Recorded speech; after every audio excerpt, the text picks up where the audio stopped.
Historyang kahadlukan. Bisaya Horror Stories.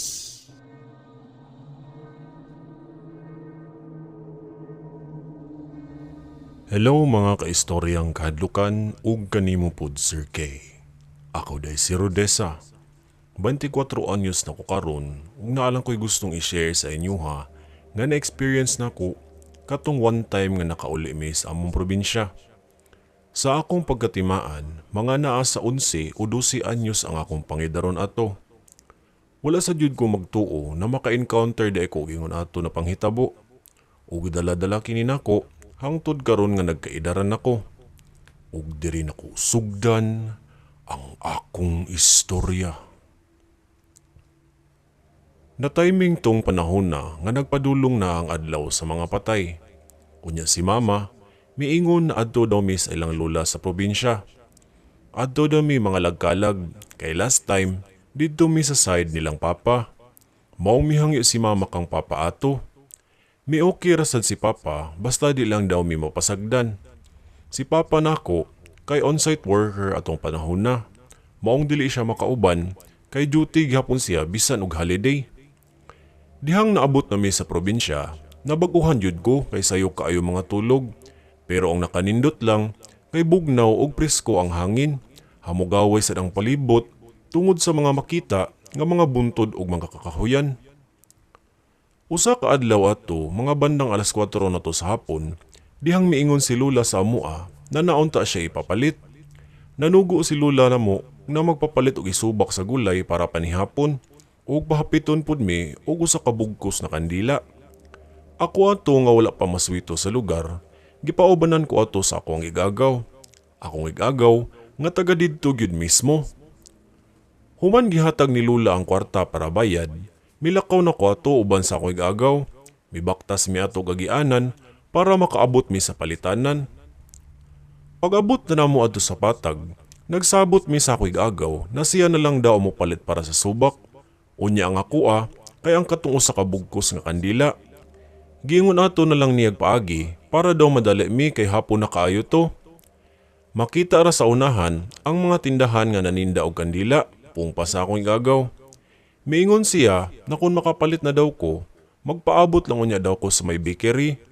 Kay adto ra mi mag-abot, magpaabot lang daw adto kung kinsa man gali ang mauna sa amoa. Mao to milakaw na ako igagaw, unya ako miadto pud ko sa unahan para mangita og tindahan. Pila na katindahan ang akong naatuan, pero hurot-hurot na ang mga kandila adto.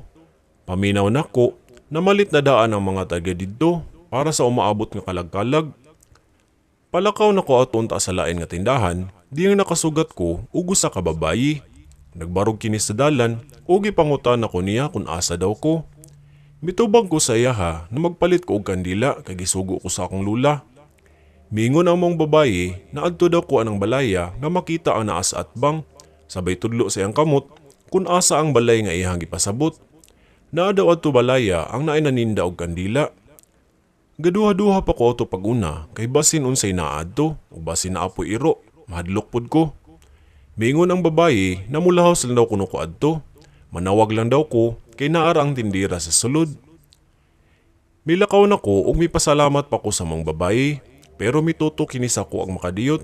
Ug unya, mitalikod kini dayon.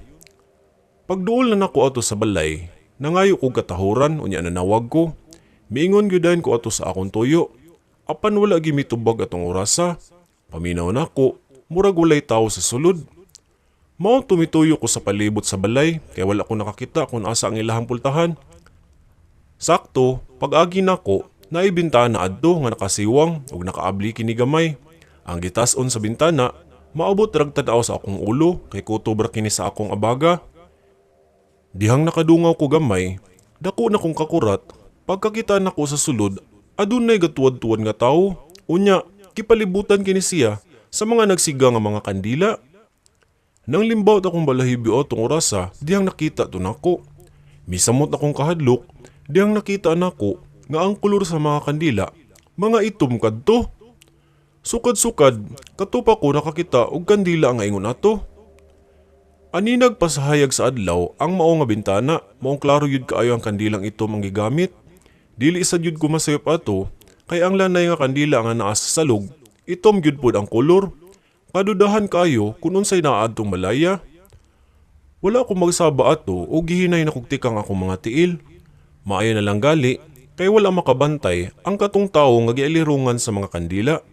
Pabilin lang kini nga nagtalikod, ug mura kining naigibasa nga dili masabtan nga lingwahe. Gakurog na akong kalamna ato og sugod, ug hinay-hinay yun ko nga mitikang nasa akong tiil. Usog na kayo ang kabog sa akong dughan. Dihang inanay na kong nakalayo sa balay, didto na kumidagan og maayo. Gahangos gyud ko sa akong pagdagan ug gasagol akong gibati adto tungod sa akong nakita og nasaksihan. Dali ko nga milabang ato sa atbang ug wala ko ilingi-ilingi sa palibot. Kalit lang, naay mikupot sa ako ang likod. Nakuratan ko kay bugnaw kayo ang kamot nga milapat sa akong braso. Paglingi na ako, maayo na lang gali kaya nga ako are ditong igagaw. Nabalaka siya sa ako na ug-asa daw ko nakaadto. Duda niya, basi nakaadto daw ko atong balay nga naay nanindaw og itom na kandila. Pangagpas sa akong igagaw nga basi nahagad daw ko atong taga didto ug wala gid siya nasayop. Mitugan ko sa akong igagaw ug miingon ko nga nakaadto jud kog balay kay kaganiha naay mihagad sa ako ang babayi. Mistorya ko kabahin sa akong mga nakita na naay tawo adto nagatuwad-tuwad ug gialirungan kini sa mga nagsigang kandila na itom. Gipaundang una kog storya sa akong igagaw ug dali mi nga namahawa sa lugar. Miadto usa miato sa tindahan ug namalit mi og kandila nga puti. Human og palit sa subak og kandila, nagdali mi og pauli ato kay nisugod na og sawop ang adlaw. Mahadlo ko sa dakong igagaw na magabin-an mi sa among pagpauli. Samtang galakaw mi pauli, giingnan ko sa akong igagaw na dili daw ko maglingi-lingi sa likod. Lahos lang gyud daw dapat ang akong pananaw. Sige gyud kini niyag balik-balik og ingon.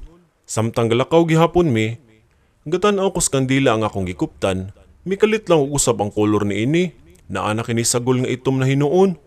Nakahunong ko ato ug gikuha kini kalit sa akong igagaw. Ug siya na ang gadala sa tanan namong gipamalit. Paminaw nako, murag gitiaw-tiawan siguro mi atong orasa kay lain naman akong makita. Gisigihan lang gyud kog ingon, nalahos lang gyud sa paglakaw. Ako ato nga walay alam sa nahitabo. Padayon lang gyud ko nga naminaw pud sa akong igagaw. Tunga-tunga to sa among paglakaw, dihang nakatimaho ko ug baho sa kandila. Sa unahan, nakakita ko nga adunay mga kandila sa dalan nga gipangdagkutan. Itom na pud ang mga kandila nga naadto. Nang limbawt na akong balahibo ug kahilak ko na kay ko ato. Dako na kayo ang tingog sa akong igagaw ug miingon na kini nga lahos lang gyud daw mi. Dili dapat magsigi og tanaw-tanaw pa sa palibot. Gipaspasan na gyud tanaw mo og lakaw ug dagko na kayo to nga mo ang mga lakang. Halos galisod ko ginhawan ato kay grabe na ang kabug sa akong dughan. Duda nako, mura pud og naay gasunod sa amoa. Diyang kita na namo ang balay ni Lula, nagdinaganay na mi ato. Tungod sa kahadlok, naputol pa to akong tsinila sa pagdagan. Namahala na ko ato, ang importante nga makaabot ko sa ilang lula ato. Pag-abot na sa ilang lula, didto nagkastoryahan na mi sa akong igagaw. May ginhawa sa umiuglaw tungod sa among pagdinaganay. Gahangos gid mi ato parihas. Didto, mistorya nga akong igagaw nga hasta po di siya nakasulay adto nga gihagad sad siya itom na kandila atong balaya.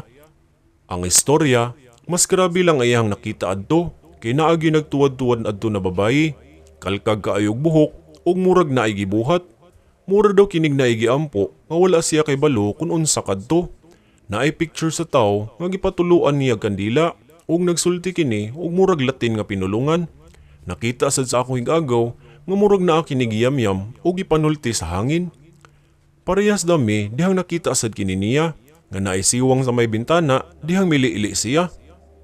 Dihang nakalili daw ang igagaw, ang kalkag kaayog buhok na babayi mitan-aw daw og kalit sa iyaha. Siga kini kaayo daw og mata ug suko kaayo kini nga nagtan-aw sa iyaha kay naputol di ay ang iyang giyamyam na orasyon. Midagan pag-ayo kong igagaw ato pagkakita niya nga galingi sa iyaha ang kadtong babayi. Sukad ato, wala na gid siya moadto ato na balay kay nahadlok siya. Basin daw, mabalikan siya ug unya naidawtan nga buhaton ang babayi sa iyaha. Misulti sa dang akong igagaw na mao ding giingnan ko niya na mulahos lang gid mi sa pagpauli kay naa na di gasundot ato sa amoa. Mao po'y rason nga wala gyud ko niya paling-ilingi aday ato. Mao na ingon ato sa dakong pananaw sa puti nga kandila nga niitom na kini kay naaday gamasid na mo atong orasa. Duda sa akong agaw, nasundan daw mi atong nakagad nga babae nako kaganiha. Gidungog po daw sa may patag na ang katong balay nga akong naadtuan, balay daw kadto sa usa ka mambabarang. Gidungog na sa ilahang dapit na mao to ang balay nga naay makuhaan og itom na kandila. Gihilom lang namo sa akong agaw ang nahitabo sa amua, kay noon wa man po'y naunsa sa amua. Hadlok na gyud kaayo kung nganong gisundan mi. Pero nawala raman po daw ang gasunod sa amua, kaya nga akong igagaw na aday kini gidala-dala sa iyahang paglakaw. Pantaboy sa mga daotang elemento ang iyang gibitbit nga makita sa iyang hawakan.